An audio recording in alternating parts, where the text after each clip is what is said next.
I call the Honourable Enoch King. Well, at least I've got something to say. I say to that member, all he did was pick up the research note and made a speech that everybody else has made.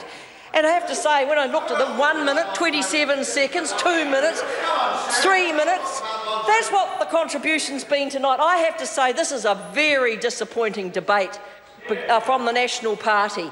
You see, we have before us tonight a piece of legislation that is not going to go to a select committee, that the public of New Zealand will have no input in at all.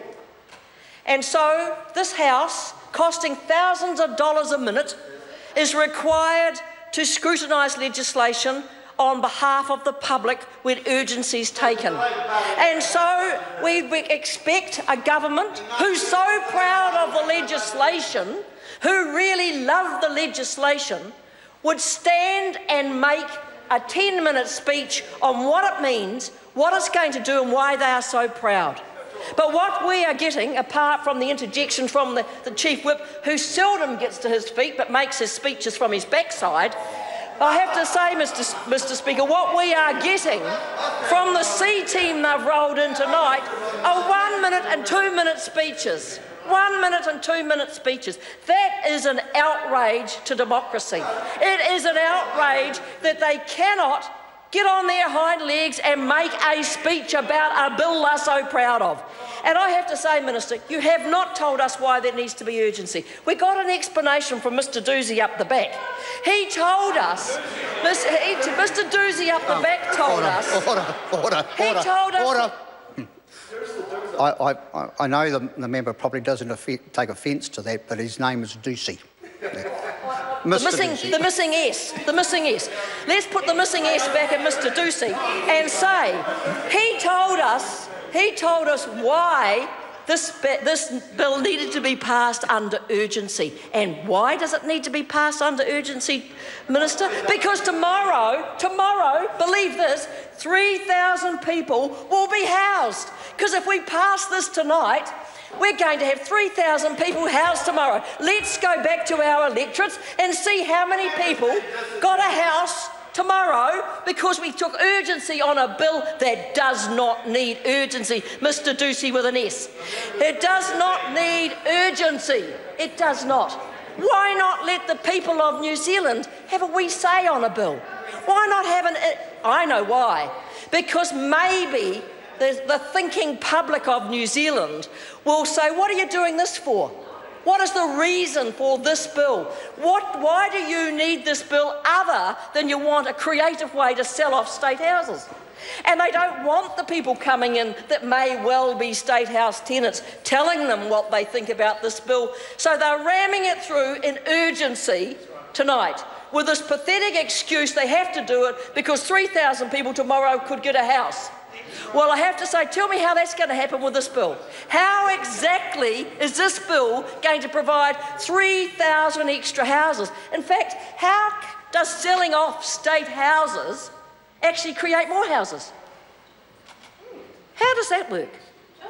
How does selling off state houses create more houses for social housing? You see, they can't answer the question because it's nonsensical. What they're doing is absolutely nonsensical. I think the Minister really put it into perspective for all of us tonight when she was speaking, and she let the cat out of the bag when she was talking about state house tenants. She called them cohorts. That's what they were. They're cohorts, those state house tenants. They're just a figure, just a number.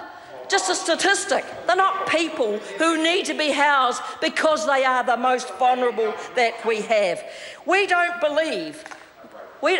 No, it's not, Mr Bishop. You totally agree with me. I can tell by the look on your face. You know it. If there's one person over there who's not in the C team, it's Mr Bishop. And in fact, I predict he's going to be in the A team pretty fast indeed. I have to say that I think the National Party are the Neros of New Zealand because they have been fiddling away with house prices and house policy for 7 years. They've been fiddling round the edges, actually having to increase their fiddling every year as we put pressure on them saying, you are not housing New Zealanders. You're not treating New Zealanders fairly. And so, as they have been fiddling, house prices in Auckland were going up and are going up at $1,000 a day. Do you know, in the increases in a month is more than a pensioner gets in a year in their pension. That's how fast the house prices in Auckland are be going up. And unfortunately, if they are one of those pensioners whose house value is going up, they won't be able to afford the rates if they are on a pension. Then we have the government's new approach to housing. They're going to free up government land. Well, we said that 7 years ago. In fact, we said it at Hobsonville, and let me remind the members opposite what their Prime Minister, who was then Leader of the Opposition and member for the area where Hobsonville is, what did he say about the use of government land to provide affordable housing? Can anyone remember?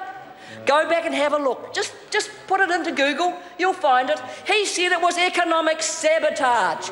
Economic sabotage. Well done, Mr Bishop, he had it. Economic sabotage to build affordable or state houses on land like Hobsonville. So now they've got this idea that's 7 years old, they will open up some government land and build houses on them.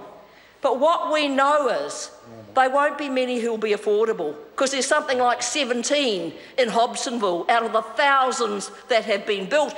And even the 17, if you were to sell them today and the people in them were to sell them, would no longer be affordable houses. They were already over 400,000 and climbing. And so there's new policy that was made up in the last few weeks, and we know that for a fact, rushed through, put together in an urgency and in a panic. We're not told how many will be affordable or what affordable means. You know, it was only a few weeks ago I said to Stephen Joyce on our weekly, much-listened-to radio show on News Talk ZB, I said, why don't you use government land to increase the supply of land in Auckland? I said the government owns more land than anybody else. And you know what the minister did? He poo-pooed the whole idea. He poo-pooed it. You see, it was before they made the decision to do it, Mr Bishop. That is why he poo-pooed it. If you ask him now, I'll ask him next week on my much-listened radio show what he now thinks of the idea of releasing government land. And he'll no longer poo-poo it. He'll say it was his idea, no doubt. In fact, he thinks he has most of the ideas in the National Party. But you have to say, Mr Speaker, the whole housing area and these special housing zones that they've got, as my colleague and friend Phil Twyford said, is just a sham.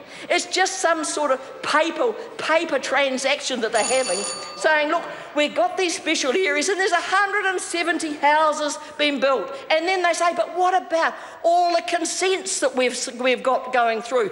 Well, I don't know whether they've worked it out, but people can't live in consents. They actually aren't houses. They're bits of paper that are shuffled around, and maybe one day something will happen. So what have they done in this space? Well, I like one of the things that they've done. They brought in the knock-down nails policy. So they got the cheap nails coming in that was going to reduce the houses by $3,000 a building. Big deal. Big deal, because within 3 days, the knock-down nails have now the benefits all gone. And so when you look at it, they've done nothing with the RMA, and we offered, Mr Speaker, to assist the government in passing the RMA around housing. Oh no, they didn't want to do that because they wanted the whole big enchilada. They wanted the whole lot. They weren't prepared to accept a deal where we could have helped them with changes to the RMA and housing. And I have to say, Mr Speaker, they still haven't learned that if you don't provide warm, dry, affordable housing, you're going to end up with diseases like rheumatic fever. And let me just end on this note. They haven't increased the number of houses. They haven't made those houses warm and dry for many people. And today, to top it all off, they're stopping the funding for the rheumatic fever program.